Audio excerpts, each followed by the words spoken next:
Market లో invest చేసి మీ డబ్బులు డబుల్ చేసుకోవాలనుకుంటున్నారా? విజయవాడలో జరిగే సుందరరామిరెడ్డి గారి లైవ్ సెమినార్ కి అటెండ్ అవ్వండి.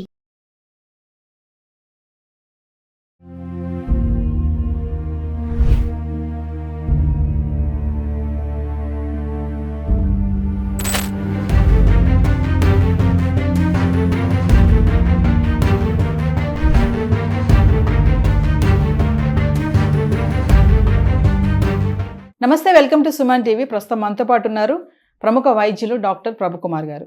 మరి ఈరోజు సైఫ్ అలీ ఖాన్ పెద్ద ప్రమాదం నుంచి బయటపడ్డారని చెప్పుకోవాలి.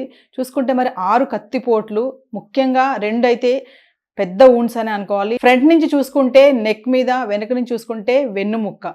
మరి ఈ 2 కూడా డేంజరస్ స్పాట్స్ అంటాం కదా. మరి దీని మీద సమాచారం అందించడానికి మనతో పాటు ఉన్నారు ప్రభుకుమార్ గారు. సార్తో మాట్లాడదాం, మరి డీటెయిల్స్ కనుక్కుందాం ఒకసారి. నమస్తే అండి. నమస్కారం. ప్రభుకుమార్ గారు, మీకు న్యూస్ అయితే తెలుసు, మరి అవుట్ ఆఫ్ డేంజర్ అంటున్నారు సైఫ్ అలీ ఖాన్. అంటే డేంజరస్ స్పాట్స్ అంటారు కదా, నెక్ అండ్ వెన్నుముక్క అనేది. మరి కత్తినైతే తొలగించారు, 2.5 అంగుళాల కత్తి మొనను అంట. అంటే ఫ్యూచర్లో ఏమైనా ప్రాబ్లమ్స్ ఉంటాయా? జనరల్గా ఇప్పుడు ఉన్నటువంటి సమస్య మెడలో కత్తి దిగటం. మెడలో కత్తి దిగింది అంటే ఎటువంటి పార్ట్స్ లోపల డ్యామేజ్ అయినాయి. ఇప్పుడు మెడ చుట్టుపక్కల ప్రధానమైనటువంటి రక్తనాళాలు వెళ్తూ ఉంటాయి. బ్రెయిన్కి సంబంధించిన క్యారోటిడ్ ఆర్టరీ అంటాం. ఇంకా 2-3 రకాల నరాలు కూడా బ్రెయిన్కి సంబంధించి వెళ్తూ ఉంటాయి. సో వీటిలో ఏమీ డ్యామేజ్ అని డాక్టర్లు క్లారిటీగా అక్కడ లీలావతి హాస్పిటల్ నుంచి మనకు చెప్పలేదు. కాబట్టి సో కొంత దాంట్లో అంబిగ్విటీ ఉంది. అంటే ప్రజలు భయాందోళన చెందకుండా ఉండటానికి, లేదు ఆయన ఫ్యాన్స్ కానీ అలర్జీగా ఉండటానికి ఒక రకంగా చెప్పొచ్చు, బాగానే ఉన్నారు, ప్రాబ్లమ్స్ లేవు. అంటే మనం మ్యానుఫ్యాక్చరర్ కొత్త కారు వచ్చినప్పుడు బ్రహ్మాండంగా ఉంటుంది కారు. మనం ఒకసారి గుద్దిన తర్వాత మ్యానుఫ్యాక్చరింగ్ పాడైనట్టే, డిఫెక్ట్. తర్వాత దాన్ని మళ్ళీ ఎంత టెంపరింగ్ చేసినా, ఎంత చేసినా కూడా మనకి ఏదో సమస్య. ఇప్పుడు ఒకసారి బండి సౌండ్ రావడం, డబడబా అంటామో ఉంటున్నది. అట్లాగే హ్యూమన్ బాడీ కూడా భగవంతుడు సృష్టించినటువంటి ఒక మహా అద్భుతమైనటువంటి ఆవిష్కరణ. ఈ అద్భుతమైనటువంటి ఆవిష్కరణలో ఒకసారి మనకు డ్యామేజ్ అయితే, ఆ పార్ట్స్ డ్యామేజ్ అయితే ఏ పార్ట్స్ డ్యామేజ్ అయినాయో దాన్ని బట్టి మనం ఆలోచించుకోవాలి. ప్రధానంగా మనం కనుక జనరల్ స్టడీ తీసుకుంటే, ఒక మెడ పార్ట్ డ్యామేజ్ అయితే మెడకు సంబంధించినటువంటి, ఇప్పుడు మనకి ఫొరామెన్ మ్యాగ్నమ్ అని ఉంటుంది మెడకాయ, తలకాయ స్కల్లో నుంచి నరాలన్నీ కూడా వైర్లు లాగా మెడ నుంచి మెడలోకి వస్తాయి. అక్కడి నుంచి స్ట్రైట్ కింద శరీరం అంతటికి. అంటే బ్రెయిన్లో ఉన్నటువంటి ప్రసారానికి సంబంధించిన విషయాలన్నీ కూడా, బ్రెయిన్లో ఉండేటువంటి విషయాలన్నీ కూడా మొత్తం కలిసి ఒక బంచ్ ఆఫ్, ఒక గుత్తిలాగా వైర్లన్నీ ఒక దాంట్లోంచి బయటకు వస్తే ఎలా ఉంటాయో, ఒక ట్యూబ్ లాంటిలోంచి వైర్లన్నీ బయటకు వస్తే ఎలా ఉంటాయో, అట్లాగా ఫొరామెన్ మ్యాగ్నమ్ నుంచి వైర్లన్నీ బయటకు అట్లా వస్తాయి అన్నమాట. అవన్నీ శరీరం అంతా పాకుతాయి. సో దీనికి మెయిన్ ఏంటంటే స్పైనల్ కార్డ్. అంటే మన బ్రెయిన్ నుంచి వచ్చేటువంటి నర్వ్స్ అన్ని కూడా స్పైనల్ కార్డ్ ద్వారా శరీరం అంతా వ్యాప్తి చెందుతాయి. సో ఇక్కడ నరాలు డ్యామేజ్ అయినాయా? రక్తనాళాలు వేరు, నరాలు వేరు. చాలా మంది నరంలోకి ఎక్కిస్తే రక్తం మీకు నరం ఆ కాలు చేయి పడిపోతాయి, నర్వ్లోకి ఎక్కించరు. చాలా మంది వాడుక భాషలో నాకు నరాల్లోకి రక్తం ఎక్కించారంటే, నరాల్లోకి ఇంజక్షన్ ఎక్కించారని అంటారు. నరాల్లోకి ఎక్కడం కాదు, అది రక్తనాళాలు, సిరలు, దమాన్లు, వీన్స్ అండ్ ఆర్టరీస్ ఉంటాయి. ఆర్టరీస్ ఏమో రక్తాన్ని, ప్యూర్ బ్లడ్ని తీసుకెళ్తాయి, ఆక్సిజనేటెడ్ బ్లడ్ తీసుకెళ్తాయి. వీన్స్ ఏమో non oxygenated blood, deoxygenated blood తీసుకెళ్తాయి. అది హార్ట్కి తీసుకెళ్ళి ప్యూరిఫై చేసుకుంటాయి. సో నరాలకు గుచ్చితే ఆ ఏరియాలో స్పర్శ కోల్పోతుంది. అంటే నరాలు డ్యామేజ్ అయినాయి అనుకోండి, శరీరంలో ఏ పార్ట్స్ పడిపోవటము, పార్ట్స్ వీక్ అవ్వటము, లేదా అంటే ఇప్పుడు మనకు ప్రస్ఫుటంగా తెలియాల్సిన విషయం ఏంటి, క్లారిటీ తెలియాల్సింది, సైఫ్ అలీ ఖాన్కి మెడలో గుచ్చుకున్న కత్తి రక్తనాళాలని డ్యామేజ్ చేసిందా, కండరాలని అంటే మజిల్స్ని డ్యామేజ్ చేసిందా, లేదా నరాలని, నర్వ్స్ని డ్యామేజ్ చేసిందా? నర్వ్స్ని కనుక డ్యామేజ్ చేస్తే దాని తత్సంబంధితమైనటువంటి పార్ట్స్ డ్యామేజ్ అవుతాయి. నర్వ్స్ అయితే ఏమంటే నర్వ్స్ ప్రాబ్లం అది. అదే రక్త నాళాలు అనుకోండి, ఆ సంబంధించిన పార్ట్స్కి బ్లడ్ సరఫరా, రక్త సరఫరా డ్యామేజ్ అయితే ఏమవుతుంది, ఆ ఏరియాకి రక్త సరఫరా లేకపోతే ఆ ఏరియా డ్యామేజ్ అయిపోతుంది, ఆ ఏరియా పాడైపోతుంది. సో ఆల్రెడీ డాక్టర్స్ వాటిని, ఒకవేళ రక్తనాళాలు డ్యామేజ్ అయితే ఆ రక్తనాళాలు రీకన్స్ట్రక్టివ్ సర్జరీస్ అంటారు, అవి చేసుండొచ్చు. అట్లాగే ప్లాస్టిక్ సర్జన్స్ వాళ్ళ ఏరియా డ్యామేజ్ కాకుండా చేసుంటారు. తర్వాత ఇది ఒక రకమైనటువంటి అంశం, ఏది మెడకు సంబంధించి మనం మాట్లాడుకున్నాం, దానికి సంబంధించిన విషయాలు కూడా చెప్పాను. అట్లాగే మీరు గమనిస్తే ఈ నడుములో ఏ డిస్క్కి తగిలింది, L1 to L5 ఉంటాయి, L4 L5 L3 L2 L1 L2. So ఏ ఏరియాలో ఈ కత్తి గుచ్చుకుంది, అన్నది ఇంపార్టెంట్. అయితే ఇక్కడ ప్రమాదకరమైన విషయం అంటే సెరిబ్రోస్పైనల్ ఫ్లూయిడ్ అని ఒకటి ఉంటుంది, సిఎస్ఎఫ్ ఫ్లూయిడ్. బ్రెయిన్ నుంచి అది మన బ్రెయిన్ చుట్టూ ఉంటుంది. అదొక ప్రెషర్, ఇంట్రాక్రేనియల్ ప్రెషర్, ఐసిపి అని ఇంట్రాక్రేనియల్ ప్రెషర్ మెయింటైన్ చేసుకుంటూ మన బ్రెయిన్లో మన డ్యూరా మ్యాటర్, పయా మ్యాటర్ అని బ్రెయిన్ చుట్టూ 2-3 కవర్లు ఉంటాయి. మన బ్రెయిన్ ఒక బాక్స్లా బ్రెయిన్ కాపాడబడి ఉంటుంది. స్కల్ టెంకాయలో మనకి లోపల బ్రెయిన్ గుజ్జు ఉంటుంది, దాని చుట్టూ కొన్ని పయా మ్యాటర్, డ్యూరా మ్యాటర్ అని కొన్ని లేయర్స్ ఉంటాయి, 3 లేయర్స్ ఉంటాయి. అలాగా ఆ లేయర్స్లో నుంచి ఆ ఫ్లూయిడ్ కిందకి జారుకుంటూ నడుము వరకు ఈ సిఎస్ఎఫ్ ఫ్లూయిడ్, మనకు కొన్ని జ్వరాలు వస్తే నడుములోంచి ఫ్లూయిడ్ తీసి పరీక్ష చేస్తుంటారు, దాన్నే బోన్ మ్యారోలోంచి తీశారు అంటుంటారు. సో ఈ సెరిబ్రోస్పైనల్ ఫ్లూయిడ్ని తీసుకొని మనం పరీక్షలు చేస్తూ ఉంటాం. ఆ ఫ్లూయిడ్ లీకేజ్ అయ్యేటువంటి అవకాశం ఉంది. ఈ ఫ్లూయిడ్ కనుక లీకేజ్ అవ్వడం స్టార్ట్ అయిందంటే పేషెంట్కి కళ్ళు తిరగటము, గిడ్డినెస్, విపరీతమైన గిడ్డినెస్ ఉండటం, ఈ విధమైనటువంటి సమస్యలు. తర్వాత బ్లడ్ ప్రెషర్ తగ్గిపోవటం. ప్రెషర్ మనకు 120/80 బ్లడ్ ప్రెషర్ ఉండాలి. ఈ బ్లడ్ ప్రెషర్ తగ్గిపోవడం వల్ల వెంటనే కళ్ళు తిరిగి కింద పడటం, వెనక్కి పడటం, ముందుకు పడటం, ఇలాగ పడేటువంటి అవకాశాలు. బ్లడ్ ప్రెషరు, గిడ్డినెస్, గల్లు గిర్రం తిరిగేటువంటి అవకాశం. తర్వాత ఇటు పక్క నుంచి గనక ఏదైనా నరాలు గనక వెళ్తుంటే, ఇందాక మెడకలాగే నరాలు ఏవైతే నరాలు ఉంటాయో నర్వ్స్ డ్యామేజ్ గనక అయితే అక్కడ పారస్థీషియా అంటే ఏంటి, ఎనస్థీషియాలా ఉంటాం. ఆ ఏరియాలో ఈ స్పర్శ లేకపోవడం, నమ్మనెస్ అంటారు. నాకు ఇక్కడ స్పర్శ తెలియట్లేదు ఏంటంటే తిమ్మిరిగా, లేకపోతే స్పర్శ లేకపోవటం. ఏ ఏరియాకి ఆ నరం సప్లై చేస్తుందో, నెక్స్ట్ కాళ్ళకు అనుకోండి, కాళ్ళ నరాలకు స్పర్శ లేకుండా పోవటం, లేదా విపరీతమైనటువంటి నొప్పి రావడం, హై సెన్సేషన్ కానీ సెన్సేషన్ లేకపోవడం కానీ, పారస్థీషియా, ఎనస్థీషియా, ఇట్లా రకరకాల సమస్యలు, ఇవన్నీ రకరకాల కాంప్లికేషన్స్ వచ్చేటువంటి అవకాశం ఉంటుంది. అంటే ఆ నరాలు కానివ్వండి, రక్తనాళాలు కానివ్వండి, వీటిలో ఏవి డ్యామేజ్ అయినా కూడా, ఆ ఏరియాస్ డ్యామేజ్ అయితే ఈ ఇబ్బందులు అయితే తప్పు. తర్వాత అవి మళ్ళీ కట్టుకునేటప్పుడు ఆ పూసలు దగ్గరికి కట్టుకోవడం కానీ, దూరంగా కట్టుకోవడం కానీ, ఇలాంటివి ఏం జరిగినా కూడా సమస్య ఫ్యూచర్లో. సో అవి అటాచ్ అవడంలో ప్రాబ్లమ్స్ వచ్చేటువంటి అవకాశం ఉంటుంది. కాబట్టి ఈ 2 అటాచ్ అవడంలో, అతుక్కోవడంలో, బోన్ జనరల్గా అతుక్కుంటుంటాయి. వాటికి కావాల్సినటువంటి ఫ్లూయిడ్ తోటి చక్కగా అతుక్కుంటే సరే, కరెక్ట్గా అతుక్కోలేదనుకోండి, ఒకదాన్ని కూడా రాపిడి, నొప్పి, తీవ్రమైనటువంటి నొప్పి ఉండేటువంటి అవకాశం. నెక్స్ట్ ఫర్దర్ కాంప్లికేషన్ పెయిన్, నడువు నొప్పి, కూర్చుంటే నొప్పి, నించుంటే నొప్పి, పని చేస్తుంటే నొప్పి. ఇంక ఇది చాలదు, పక్కలో బల్లెల్లాగా 24 గంటలు నొప్పి వస్తుంటే ఏం పని చేసుకుంటారు. అందులో వీళ్ళ లైఫ్ ముఖ్యంగా ఈ సినీ నటులకి డాన్సింగ్, యాక్టింగ్, రన్నింగ్, జంపింగ్ ఇవన్నీ అవసరం. మరి ఇలాంటివన్నీ కొంచెం డ్యామేజ్ అయ్యేటువంటి అవకాశం ఉంటుంది. అంటే లిమిటెడ్ మూమెంట్స్ అవుతాయా, అయ్యే అవకాశాలే. అంటే ఇవన్నీ కూడా మళ్ళీ పేషెంట్ రికవరీ అయిన తర్వాత ఒక 10-15 రోజులు రికవరీ అవుతారు పేషెంట్.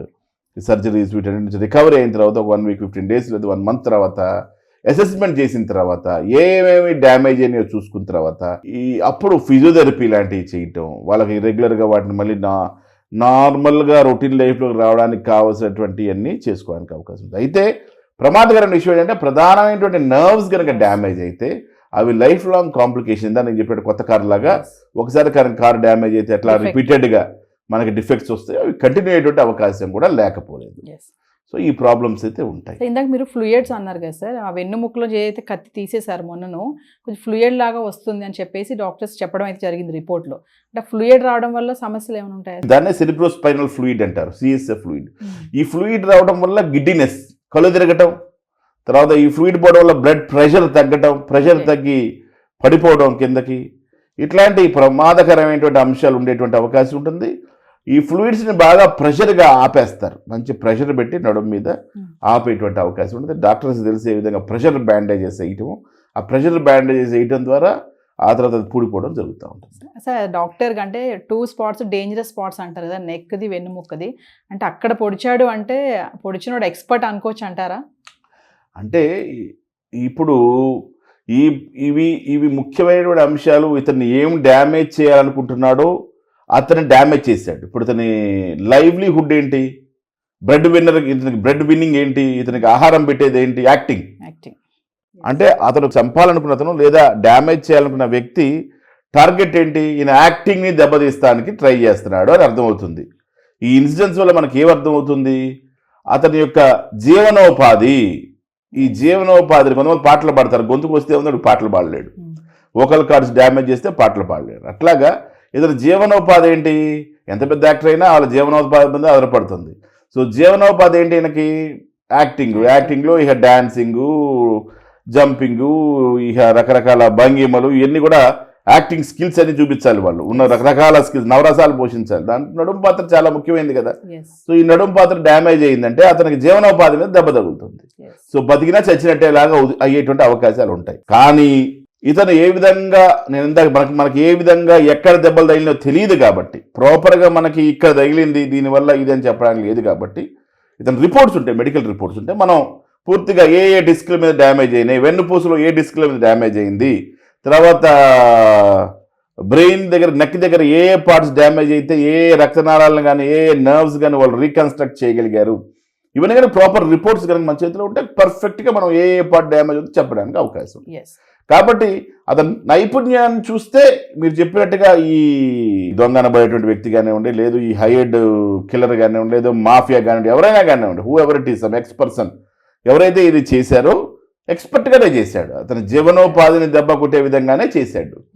సో ఈ పెనుగులాట అతను చేశాడు, బాగా ఫైట్ చేశాడు, అవన్నీ మనం గమనించాల్సిన విషయాలు. దీంట్లో ఎంత ఇతనికి డ్యామేజ్ అయింది, అతనికి కూడా ఎంత డ్యామేజ్ అయిందా, ఈ విషయాలన్నీ కూడా మనకు తెలియాల్సినటువంటి అంశం ఉంటుంది.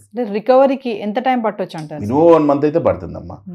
3 weeks నుంచి 4 weeks, 4 నుంచి 6 weeks కూడా పట్టే అవకాశం ఉంటుంది. జనరల్గా బోన్స్ అతుక్కోవడానికి 6 వారాలు అయితే ఈజీగా పడతా ఉంటాయి. ఓకే, అంటే బ్యాక్ టు మళ్ళీ మూవీస్ చేయడానికి ఇప్పుడు జరిగినటువంటి ఈ 2 spots ఏవైతే ఉన్నాయో మేజర్గా ప్రాబ్లం అని అనుకోవచ్చు అంటారా మీ అనాలిసిస్లో? నా అనాలిసిస్ ప్రకారంగా మళ్ళీ 1 month తర్వాత మనం చేసేటువంటి ఆయనతో జరిగేటువంటి జనరల్ ఎగ్జామినేషన్లో ఎంతవరకు ఆయన రికవరీ అవ్వగలిగాడు, రికవరీ అయ్యగలిగి ఎంత పని చేయగలిగాడు, ఎంత పని చేస్తున్నాడు, ఏమైనా రెస్ట్రిక్టెడ్ మూమెంట్స్ ఉన్నాయా, అంటే మూమెంట్స్ ఎక్కడి వరకు ఆగిపోతున్నాయి, ఏ మూమెంట్స్ బాగున్నాయి, ఇలాగా ఏ మూమెంట్స్ బాగున్నాయని మనం కనుక గమనించగలిగితే, దీంట్లో రకరకాల మూమెంట్స్ ఉంటాయి శరీరంలో, ఆ మూమెంట్స్ ఏం బాగున్నాయో గమనిస్తే అతనికి ఎంతవరకు ఆ మూమెంట్స్ ఇబ్బంది కలిగిస్తున్నాయి, ఏ మూమెంట్ చేస్తే అతను నొప్పి వస్తుంది, డ్యాన్స్ చేస్తే నొప్పులు ఎక్కువ వస్తున్నాయా, లేకపోతే యాక్టింగ్ చేస్తే ఎక్కువసేపు నించుంటే నొప్పి వస్తుందా, కూర్చుంటే నొప్పి వస్తుందా, ఏ రకమైన ప్రక్రియలో ఆయనకి ఇబ్బంది కలుగుతుంది అనే విషయాలను మనం గమనించినప్పుడు అప్పుడు మనం అసెస్మెంట్ ప్రకారంగా చెప్పగలుగుతాం ఈయన ఎంతవరకు మళ్ళీ సినిమాలకు ఉపయోగపడగలుగుతాడు, ఉపయోగపడలేడు అని చెప్పి. సర్జరీ అయితే చేశారా, సక్సెస్ అని అంటున్నారు, అవుట్ ఆఫ్ డేంజర్ అంటున్నారు, అంటే చిన్న చిన్న గాయాలు అయితే లోపల ఉంటాయంటారు. జనరల్గా ఎంత మనం సర్జరీ చేసినప్పుడు కూడా మనం చూస్తుంటాం చాలా సర్జరీ జరిగిందని, తర్వాత దాని కాంప్లికేషన్స్, వాటి యొక్క కాంప్లికేషన్స్ మనం ఫేస్ చేయాలి. ఈవెన్ సర్జరీ చేసినా, దెబ్బలు తగిలి సర్జరీ చేసినా, ఎటువంటి సర్జరీ దాని కాంప్లికేషన్స్ కూడా ఉంటాయి, పాజిటివ్ ఎఫెక్ట్స్, నెగిటివ్ ఎఫెక్ట్స్. ఈ నెగిటివ్ ఎఫెక్ట్స్ని మనం తర్వాత ఫిజియోథెరపీ ద్వారా లేదా ఇతర రకరకాల యాక్టివిటీస్ ద్వారా, రెగ్యులర్ ఎక్సర్సైజ్ అని, వాకింగ్ అని, తర్వాత ఫిజియోథెరపీ అని, ఇలాగ అనేక అంశాలు ఉంటాయి. పోస్ట్ అందులో ఎస్పెషల్ ఆర్థోపెడిక్స్లో చాలా పోస్ట్ రికవరీ వర్కౌట్స్ ఉంటాయి. అవన్నీ పర్ఫెక్ట్గా చేయగలిగితేనే మనం బయట రావడం తేలిగ్గా ఉంటుంది. ఇదంతా కూడా ఇతనికి సర్జరీ ఓకే, ప్రాణాపాయం నుంచి బయటపడినట్టున్నట్టుంది. అయితే దీని తర్వాత ఈయన అసెస్మెంట్ 1 month తర్వాత 15 days తర్వాత చేసిన అసెస్మెంట్లో ఈయన ఎంత యాక్టివ్గా మూమెంట్ చేయగలుగుతున్నాడు, ఏ మూమెంట్స్ రెస్ట్రిక్ట్ అవుతున్నాయి, దానికి సంబంధించిన ఎక్సర్సైజెస్ ఏమున్నాయి అనేవి మళ్ళీ నిపుణులు విశ్లేషణ చేసి, ఎలాగో టీమ్ ఆఫ్ డాక్టర్స్ పనిచేస్తూ ఉంటారు, ఆ టీమ్ ఆఫ్ డాక్టర్స్ అందరూ కలిసి ఏ విధంగా చేస్తే బాగుంటుందో దాని మీద ఒక అండర్స్టాండింగ్ ఇవ్వడానికి అవకాశం ఉంటుంది. అప్పుడు మనం ఈజీగా కామెంట్ చేయగలుగుతాం, ఈయన ఎంతవరకు సినిమాలో పనికి రాగలుగుతాడు, లేదా ఎంతవరకు ఈయన మూమెంట్ చేయగలుగుతాడు, ఈయన డే టు డే లైఫ్కి ఇది ఎంత దినదిన తన కార్యక్రమానికి, తన దినచర్యకి ఏ విధంగా ఉపయోగపడగలిగింది, లేదు ఏం చేస్తే ఆయనకి బాగుంటుందని చెప్పగలుగుతాం. సాధారణంగా చూసుకుంటే కామన్ మ్యాన్కి సెలబ్రిటీస్కి డిఫరెన్స్ ఏంటంటే, ఇలాంటి ఏదైనా ప్రాబ్లమ్స్ వచ్చినప్పుడు వాళ్ళు తొందరగా లావ్ అయిపోతారు, సడన్గా మళ్ళీ సన్నగా అయిపోతారు. ఇలాంటి మేజర్ జరిగినప్పుడు తొందరగా రికవరీ అవ్వడానికి ఛాన్సెస్ ఉంటాయి. అండ్ అలాగే ఇది కూడా చూసుకోవచ్చు అంటారా, ఇలాంటి జరిగినప్పుడు కూడా? కామన్ మ్యాన్ అంటే అంత డబ్బులు పోయలేడు, వీళ్ళు డబ్బులు పోయగలరు కాబట్టి హాస్పిటల్కి అంతా కట్టగలరు కాబట్టి, అట్లాగే దే కెన్ హైర్ ఫిజియోథెరపిస్టులు, ఎక్కువ కాలం కావాల్సినటువంటి డాక్టర్లని, కావాల్సిన ఫిజియోథెరపీని హైర్ చేయగలుగుతారు. హైర్ చేయటం వల్ల ఎక్కువ వాళ్ళకి ట్రీట్మెంట్. ఇప్పుడు కామన్ మ్యాన్ ఏంటి, తన జీవనోపాధి ఏంటి, ఇది ఏదో ఉద్యోగం చేసుకుని బతికేస్తాడు, అతనికి కష్టం ఉంటుంది. అది ఉద్యోగం చేయకపోతే ఇక్కడ డబ్బులు కట్టలేడు, అతను ఉద్యోగం చేసుకోవాలి, చేయాలి. ఇక్కడ ఏంటి, జీవనోపాధి ఆల్రెడీ 3 కోట్లు సంపాదించుకుని ఉంటాడు కాబట్టి ఈజీగా అందరినీ హైర్ చేసి వైద్యం చేయించుకోగలుగుతాడు, కావాల్సిన తిండి తినగలుగుతాడు, కాల్షియం రిచ్ ఫుడ్స్ తీసుకోవాలి, ఇలాగ ఏవైతే అవసరమైనటువంటి ఫుడ్స్ ఉన్నాయో ఇవన్నీ ఆయన న్యాచురల్గా తినగలుగుతాడు. ప్లస్ రికవరీ చేయడానికి కూడా అనేక మంది సపోర్టివ్ థెరపిస్టులు, ఎస్ తర్వాత సపోర్ట్ చేసేటువంటి ఫ్రెండ్స్, మిత్రులు, శ్రేయభిలాషులు, పాజిటివ్ గోల్ ఇచ్చేవాళ్ళు, పాజిటివ్ అప్రోచ్. పేదడికి రారు, ఎవరు రారు, కానీ రిచ్ పర్సన్కి అందరూ ఎస్ సపోర్ట్ చేస్తారు. ఒక సెలబ్రిటీకి అయితే అందరూ ఫ్రెండ్స్ కావాలనుకుంటారు, అందరూ ఫ్రెండ్సే కూడా బాగా హెల్ప్ చేస్తారు పాజిటివ్ మోటోకి, పాజిటివ్ యాటిట్యూడ్కి. ఎస్ కాబట్టి పాజిటివ్ ఛాన్సెస్ ఆయన బయటపడడానికి ఎక్కువ ఉంటాయి. ఎక్కువ ఇప్పుడు నలుగురు వచ్చి నువ్వు బాగుంటావు అన్నప్పుడు చాలా పాజిటివ్గా, ఎనర్జెటిక్ గా వైబ్స్, పాజిటివ్ వైబ్స్ తో ముందుకెళ్ళేటువంటి అవకాశం ఉంది. ఎప్పుడైనా brain is the major thing for every one. ఎప్పుడైతే ఈ బ్రెయిన్ పాజిటివ్ ఆలోచనలు ఇంత జరిగినప్పుడు కూడా అందరూ పాజిటివ్ చెప్పినప్పుడు తప్పకుండా వాళ్ళందరూ బయటపడతారు. Thank you sir. ఏదేమైనా Saif Ali Khan out of danger అంటున్నారు, మరి తొందరగా కోలుకొని మళ్ళీ మూవీస్లోకి రావాలని మనం కూడా కోరుకుందాం. తప్పకుండా అమ్మా, సైఫ్ అలీ ఖాన్ బయటపడాలని, ఆయన బయటపడి అనేక మళ్ళీ మూవీస్ చేసి ప్రజలందరికీ మళ్ళీ కొత్త సైఫ్ అలీ ఖాన్ కనిపించాలని కోరుకుందాం. నమస్కారం. నమస్తే.